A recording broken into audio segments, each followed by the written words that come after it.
Você já deve saber que o dólar é a moeda mais forte do mundo, certo? Você que já viajou, já viu que você pode usar dólar para comprar qualquer coisa em qualquer lugar. Você percebe também que as coisas que são compradas, importadas, exportadas pelos países, geralmente são feitas com dólar, certo? Cara, tem que pensar o seguinte, uma moeda ela não nasce forte, ela se torna forte. Antes do dólar ser a moeda mais forte do mundo, quem era a moeda mais forte de verdade era a Libra, porque a Inglaterra era a potência hegemônica mundial. Na real, o que está acontecendo? No final do século XIX, até antes da Primeira Guerra Mundial, a Inglaterra está deixando de ser a grande potência. Fazia tempo que ela já não era aquela que tinha o maior superávit comercial, ou seja, vende mais do que compra, né? Antes da Primeira Guerra, os Estados Unidos, a indústria americana está se tornando a indústria do mundo. Aí sabe o que vai acontecer? Depois da Segunda Guerra Mundial, todos os países saem devendo muito para os Estados Unidos, devido a empréstimos que foram acontecendo durante a guerra. Mais importante é que depois dessa coisa toda da Segunda Guerra Mundial, americanos e ingleses se sentaram numa pequena cidadezinha dos Estados Unidos, chamada Bretton Woods, e foi ali que eles fizeram o grande acordo que deu toda a norma de como é que ia ser a retomada do capitalismo a partir dali. E eu me lembro que Bretton Woods também criou várias instituições internacionais, né? Uma delas foi um acordo comercial, o GATT, depois também o Banco Mundial e o FMI. Que é super importante. A ideia era que o FMI pudesse emprestar dinheiro para aqueles países que tivessem com problemas. Qual é que é a questão, né? A gente está careca de saber isso na América Latina. O FMI emprestava dinheiro, mas fazia muitas exigências. Ele queria ditar a política econômica dos países, o que deixava os países mais amarrados ainda. Tá, então deixa eu ver se eu entendi. Os Estados Unidos, então, têm a moeda mais forte, porque, primeiro, eles estão tendo superávit, eles estão conversando com o mundo todo. As empresas deles estão indo para o mundo inteiro. Exato. Todos os outros países estão com dívidas em dólar, porque eles acabaram acumulando. E, por fim, porque eles têm uma força militar muito grande, porque isso é muito importante. Afinal, eles acabaram de descobrir a bomba nuclear. Veja que interessante. Nessa época, os países que tinham se recuperado, Alemanha, Japão, que era a grande estrela da época, se recuperaram com essa ajuda americana. O que acontece? Eles começam a juntar muito dólar e começam a desconfiar se o dólar ainda valia aquilo tudo que os americanos diziam que valia, ok? Pois é, daí que até o final dos anos 70, os Estados Unidos vão perdendo seu superávit comercial, vão perdendo concorrência nos demais países do mundo e mesmo dentro do mercado americano. Pra você ter uma ideia, é nessa época que os carros japoneses desbancam a indústria americana. Detroit, meu amigo, já era. E é nesse mesmo momento que os Estados Unidos entram em guerra com o Vietnã, né? Estão eles... super endividados. Exatamente, começa a ser uma dívida muito grande com gastos na guerra. Então eles passam a não ter mais superávites. Exatamente. E qual é que é o problema, né? Na real, o que vai acontecer? Alguns países vão começar a desconfiar, né, de que o dólar não tá mais com aquela bola toda, vão tentar converter a sua moeda em ouro. Na real, eles sabem que não tem ouro nenhum, mas na verdade eles estão querendo fazer os Estados Unidos admitirem que eles não são mais aquela potência e pararem de emitir dólar à la louca, né? Na real, o que vai acontecer? Estados Unidos vai jogar a taxa de juros pro alto. Quando ele faz isso, ele obriga que todo mundo faça a mesma coisa. Porque se você não joga a sua taxa de juros para o alto, os seus capitais fogem para aplicar nos Estados Unidos. Sabe o que na época o presidente do Banco Central americano falou numa negociação? O dólar é nosso, o problema é de vocês.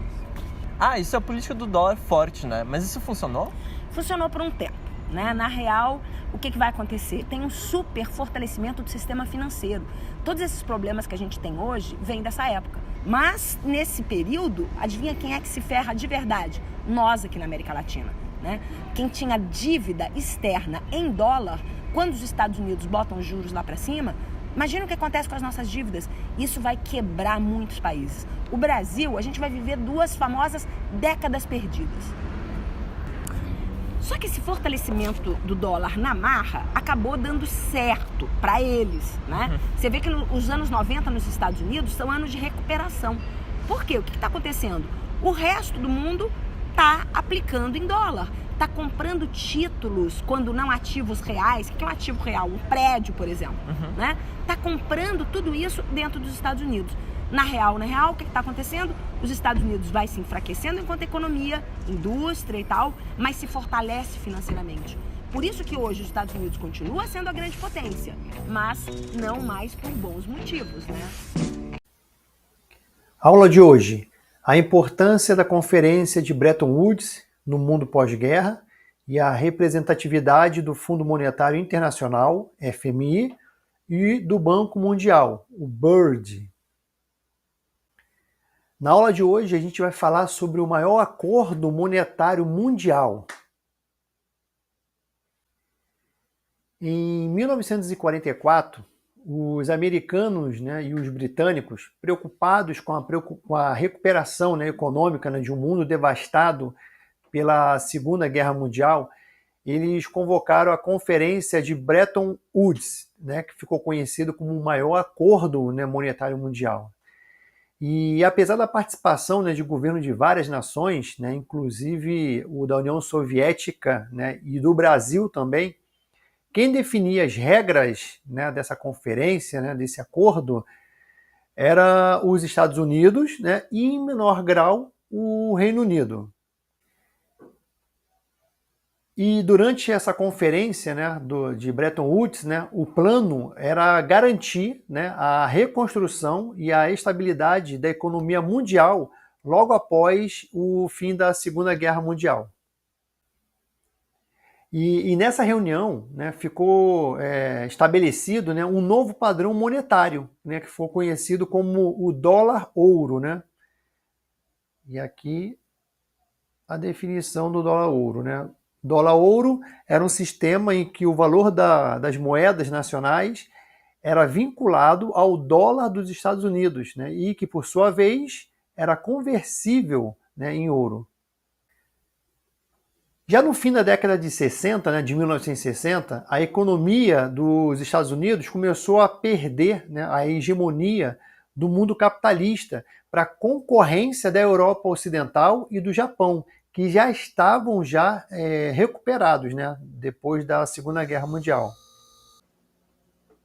E a perda da competitividade industrial, os sucessivos déficits orçamentários, o desequilíbrio na balança comercial, os elevados gastos com a corrida armamentista e com a Guerra do Vietnã, que aconteceu ali entre 1964 e 1975, provocou a inflação e a desvalorização do dólar, em relação às outras moedas fortes. E assim colocou o fim a esse padrão dólar-ouro, em 1971. Então, desde então, a cotação do dólar continuou a cair, atingindo em 1995 o seu patamar mais baixo, com relação ao real. Um dólar em 1995 custava 83 centavos de real. E isso foi o fim, desse padrão dólar-ouro, sugerido, imposto, pelos Estados Unidos durante a conferência. Mas já na segunda metade da década de 1990, com o elevado crescimento econômico dos Estados Unidos, o dólar teve uma relativa valorização, diante dos seus competidores. Mas a crise econômica mundial, de 2008 e 2009 acabou sofrendo novamente uma nova desvalorização. E aí a retomada do crescimento do dólar foi a partir de 2010, quando promoveu a tendência da alta, diante de outras moedas. Aí aqui no gráfico aqui a gente consegue ver o seu menor patamar, em 1995, que chegou a 83 centavos ali do real, e aí depois ele deu uma valorizada, veio a crise novamente, aquela crise econômica mundial, e a partir de 2010 ele começou novamente a sua tendência de alta. Em 2024, a gente já estava, ano passado, aí na faixa de R$ 5,15, e hoje, 2025, beirando aí os R$ 5,70 o valor do dólar. Durante a conferência de Bretton Woods, foram criados o Banco Internacional de Reconstrução e Desenvolvimento, conhecido como o BIRD, e o Fundo Monetário Internacional, o FMI. Primeiro falando sobre o BIRD, a esse banco coube inicialmente a financiar a reconstrução dos países devastados pela guerra. Em 1960 foi criado a Associação Internacional de Desenvolvimento, né, a AID, né, que a sua principal função era dar assistência técnica e empréstimos sem juros, né, aos 75 países mais pobres do mundo. Né, e desses 75 países mais pobres do mundo, 39 eles estavam localizados na África subsaariana. Já o FMI, né, ele foi criado para zelar pela estabilidade financeira mundial mediante duas atribuições básicas. Primeiro, garantir empréstimo aos países que tinham, né, ou que tenham dificuldade para fechar o seu balanço de pagamento, né, aqueles países que têm dificuldade de chegar no azul no final do mês, né, sempre tendo como o dólar como padrão de referência. Diferente da Associação Internacional de Desenvolvimento, que emprestava sem juros, o FMI não. Tá? Ele vem para poder ajudar a estabilidade financeira, né, garantindo empréstimos. Então, esses empréstimos, dado a esses países que têm dificuldade para fechar seu balanço de pagamento, eles têm ali um padrão de referência, né, que é sempre o dólar. O dólar aumentou, então esse empréstimo ele tem sim uns juros aí.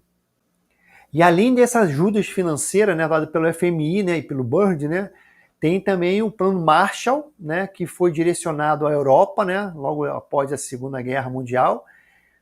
Também foi elaborado o Plano Colombo, que também era voltado ao estímulo de desenvolvimento, só que dos países do sul e sudeste da Ásia. Tá? Plano Colombo, esse plano foi criado voltado ao estímulo do desenvolvimento dos países do sul e sudeste da Ásia. Não vai confundir aí esse plano, o nome dele Colombo, com outra área do planeta. E para complementar essas medidas econômicas, né, idealizadas, né, durante essa conferência, né, de Bretton Woods, né, em 1947 foi constituído o Acordo Geral de Tarifas e Comércio, né, o conhecido GATT. E seu objetivo principal era combater as medidas protecionistas e estimular o comércio mundial. Né? E o GATT, né, esse Acordo Geral de Tarifas e Comércio, assim como o BERD e o FMI, ele sempre atuou em cooperação com a ONU. E a partir de 1995, né, o GATT ele passou a ser denominado como a Organização Mundial do Comércio, a OMC, que a gente conhece hoje, né, e tem procurado aumentar cada vez mais a sua influência nas questões comerciais mundiais.